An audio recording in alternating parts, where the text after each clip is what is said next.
نورانی ہوں گے۔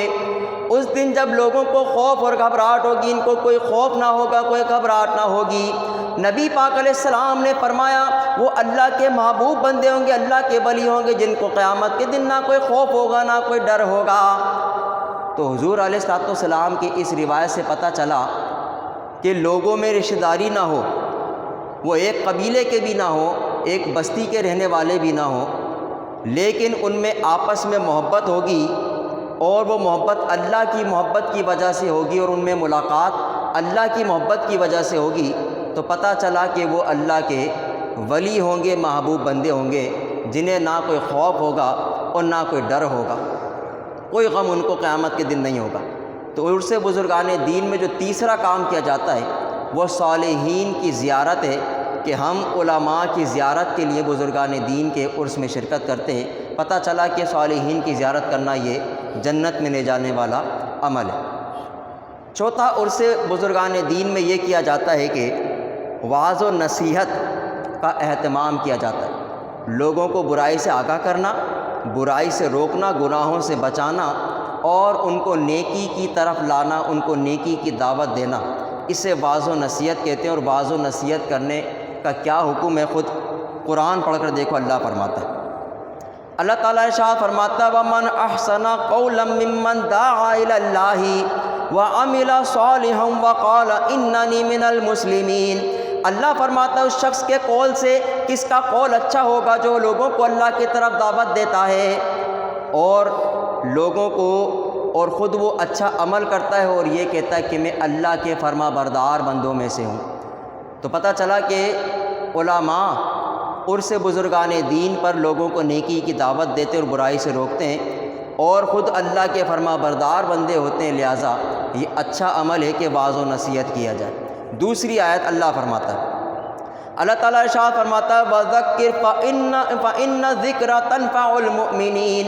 اللہ فرماتا ہے میرے محبوب ان کو وعظ و نصیحت کیا کرو، اس لیے کہ وعظ و نصیحت کرنا مومنین کو نفع دیتا ہے، یہ مومنین کو فائدہ دیتا ہے، محبوب ان کو وعظ و نصیحت کیا کرو۔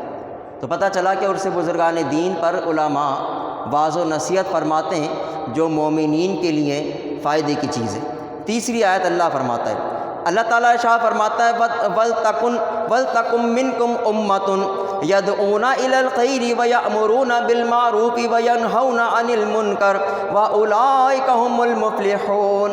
اللہ نے فرمایا کہ تم میں ایک جماعت ایسی ہونی چاہیے جو لوگوں کو بھلائی کی طرف بلائے، وہ لوگوں کو نیکی کی دعوت دے اور ان کو برائی سے روکے۔ اللہ نے فرمایا یہی وہ لوگ ہیں جو کامیابی پانے والے ہیں۔ تو پتہ چلا کہ علماء اور بزرگان دین کے عرس پر علماء وعظ و نصیحت کرتے ہیں، وہ ایک جماعت ایسی ہوتی جو لوگوں کی اصلاح کا کام کر رہی ہوتی ہے، لوگوں کو بھلائی کی دعوت دیتے ہیں، نیکی کی دعوت دیتے اور برائی سے روکتے ہیں۔ معلوم ہوا اللہ فرما رہا ہے کہ یہی وہ لوگ ہیں جو فلاح پانے والے، کامیابی پانے والے لوگ ہیں۔ ایک اور آیت اللہ فرماتا ہے، اللہ تعالیٰ ارشاد فرماتا ہے کنتم خیر امۃ اخرجت للناس تأمرون بالمعروف وتنہون عن المنکر۔ نبی اللہ فرماتا ہے تم بہترین امت ہو جو لوگوں کے لیے ظاہر کی گئی، تم لوگوں کو نیکی کی دعوت دیتے ہو اور برائی سے روکتے ہو۔ تو پتہ چلا کہ یہ امت اس لیے ظاہر کی گئی ہے کہ اس کی بہتری اور اس کی اچھائی یہ ہے کہ یہ لوگوں کو برائی سے روکتی ہے، نیکی کی دعوت دیتی ہے اور ان کے اعمال کی اصلاح کرتی ہے۔ تو پتہ چلا کہ عرس بزرگان دین پر وعظ و نصیحت کیا جاتا ہے جو کہ اچھا عمل ہے اور لوگوں کے نفع اور فائدے کا عمل ہے۔ حضرت ابو سعید خدری رضی اللہ تعالیٰ عنہ فرماتے ہیں کہ یہ وعظ و نصیحت کرنا یہ ایمان کی کسوٹی ہے۔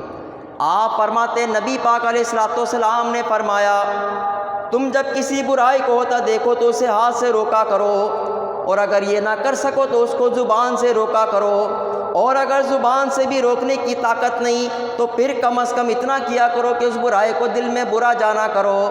نبی پاک علیہ السلام نے فرمایا جو برائی کو دل میں برا جانے یہ ایمان کا سب سے کم تر درجہ ہے۔ تو پتہ چلا کہ برائی کو دل میں برا جاننا یہ ایمان کا سب سے کم درجہ ہے۔ اگر لوگ برائی کو برائی نہ سمجھیں تو سمجھ جاؤ کہ ان کے دل سے ایمان کو نکال دیا گیا، وہ ایمان والے نہیں ہیں۔ تو یہ جو واضح و نصیحت کیا جاتا ہے، علماء اپنی زبان سے لوگوں کو برائی سے روک رہے ہوتے، تو پتہ چلا کہ وہ ایمان کے کم از کم متوسط درجے پر فائز ہے۔ ہاتھ سے روکنا یہ اعلیٰ ترین ایمان کا درجہ ہے کہ کسی برائی کو ہوتا ہوا دیکھو تو ہاتھ سے اس کو روکو۔ ہاتھ سے نہیں روک سکتے، زبان سے لوگوں کی اصلاح کرو، زبان سے بھی نہیں روک سکتے۔ عامت المسلمین کے لیے حکم یہ کہ وہ برائی کو برائی جانے تاکہ ان کے ایمان کی بقا رہے، وہ ایمان ان کا باقی رہے۔ تو پتہ چلا کہ عرس بزرگان دین میں جو چوتھا کام کیا جاتا ہے وہ واعظ و نصیحت ہے، اور یہ واعظ و نصیحت کرنا یہ اچھا عمل ہے، اس امت کو اس سے فائدہ حاصل ہوتا ہے۔ پانچواں یہ کہ عرس بزرگان دین پر کھانے کا اہتمام کیا جاتا ہے، لوگوں کو لنگر کھلایا جاتا ہے۔ لوگوں کو اس سے بھی بڑا اعتراض ہے، وہ کہتے ہیں کہ یہ کیا طریقہ ہے کہ لوگوں کو کھانا کھلایا جاتا ہے، اور دیگے کی دیگے کھول دی گئی۔ دیکھو یاد رکھو کہ جو لوگ لنگر کھلاتے ہیں، کھانا وغیرہ کھلاتے ہیں، وہ اللہ کی محبت کی وجہ سے یہ سارے کام کر رہے ہوتے ہیں کہ اللہ ان کے دل میں یہ بات ڈالتا ہے کہ تم نے لوگوں کو کھانا کھلانا۔ خود قرآن میں اللہ نے اس بات کا ذکر کیا۔ اللہ فرماتا ہے، اللہ تعالیٰ ارشاد فرماتا وَيُطْعِمُونَ الطَّعَامَ عَلَىٰ حُبِّهِ مِسْكِينًا وَيَتِيمًا وَأَسِيرًا۔ اللہ فرماتا ہے وہ اللہ کی محبت کی وجہ سے کھانا کھلاتے ہیں۔ کس کس کو کھانا کھلاتے ہیں؟ یتیم کو کھانا کھلاتے ہیں، مسکین کو کھانا کھلاتے ہیں، اور اسیر یعنی قیدیوں کو کھانا کھلاتے ہیں۔ تو پتہ چلا کہ جو لوگ عرس بزرگان دین پر لنگر کا اہتمام کرتے ہیں، کھانے کا اہتمام کرتے ہیں، تو وہ ان کا یہ اہتمام کرنا اللہ کی محبت کی وجہ سے ہوتا ہے۔ اور خود کھانا کھلانے کا حکم حضور علیہ الصلوۃ نے دیا۔ سرکار نے فرمایا من اطعم مسلما جائعا اطعم اللہ من ثمار الجنت۔ نبی پاک علیہ السلام نے فرمایا جس نے کسی بھوکے مسلمان کو کھانا کھلایا اللہ اس کو جنتی پھل کھلائے گا۔ تو پتہ چلا کہ مسلمان کو کھانا کھلانا یہ جنتی پھل حاصل کرنے کے مترادف ہے، اور بھوکا مسلمان ہونے کا حضور نے حکم دیا۔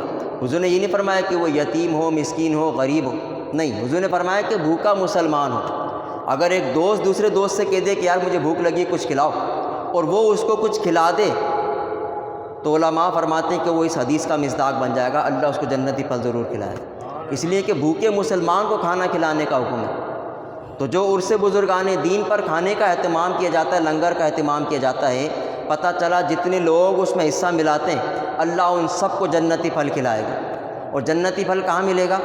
ظاہر سی بات ہے جنت میں ملے گا، اور حضور نے فرمایا کہ جو ایک مرتبہ جنت میں داخل کر دیا گیا وہ کبھی جنت سے نکالا نہیں جائے گا۔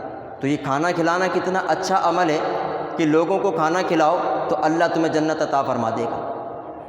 حضرت ابو ہریرہ رضی اللہ تعالیٰ عنہ آپ فرماتے ہیں حضور نے فرمایا کہ جنت میں ایک چوبارہ ہے جو کہ جواہرات کا بنا ہوا ہے، اس کے اندر سے باہر کا نظر آتا ہے اور باہر سے اندر کا نظر آتا ہے۔ سرکار نے فرمایا اس میں ایسی نعمتیں ہیں جو نہ کسی آنکھ نے دیکھی نہ کسی کان نے سنی۔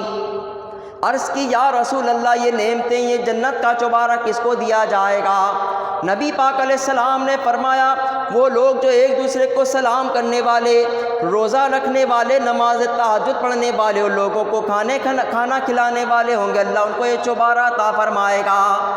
تو پتہ چلا کہ سلام کرنا، تہجد کی نماز پڑھنا، روزے رکھنا اور لوگوں کو کھانا کھلانا جنت میں لے جانے کا سبب ہے۔ حضور نے فرمایا ایسی نعمتیں نہ کسی آنکھ نے دیکھی نہ کسی کان نے سنی۔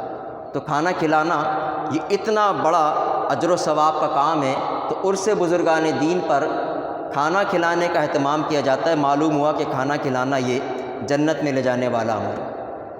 آخر یہ کہ عرس بزرگان دین پر کھانے کو سامنے رکھ کر فاتحہ خوانی کی جاتی ہے۔ تو کھانا سامنے رکھ کر اس پر قرآن پڑھنا، فاتحہ خوانی کرنا، دعا مانگنا یہ کیسا؟ حضرت جابر بن عبداللہ انصاری رضی اللہ تعالیٰ عنہ، ان کے والد ماجد ایک جنگ میں شہید ہو گئے۔ ان پر کچھ قرضہ تھا، لوگوں نے آ کے مطالبہ کیا تو حضرت جابر نے کہا کہ یہ کھجوریں ہیں، تم اس سے اپنے قرضے کی ادائیگی کر لو، اس سے اپنا قرضہ وصول کر لو۔ ان لوگوں نے کہا کہ نہیں، یہ کھجوریں ہمارے قرضے کے مطابق نہیں ہے، یہ اس سے کچھ کم ہے۔ حضرت جابر نبی پاک علیہ الصلوۃ والسلام کی بارگاہ میں آئے، سارا ماجرا کہہ سنایا۔ حضور نے فرمایا کہ اے جابر اس طرح کرو کہ ان کھجوروں کے 2 ٹکڑے کرو اور اس کو ایک تھیلے میں بھر لو، اور جب یہ کر لو تو ہمیں بتا دینا، ہم آ جائیں گے۔ حضرت جابر فرماتے ہم نے نبی پاک علیہ الصلوۃ والسلام کو خبر بھیجی، سرکار تشریف لائے، آ کے بیٹھ گئے۔ نبی پاک علیہ الصلوۃ والسلام نے دونوں ہاتھ اٹھا کر اس تھیلے پہ دعا مانگی۔ نبی پاک علیہ السلام نے دعا مانگی، اللہ نے ایسی برکت عطا فرمائی۔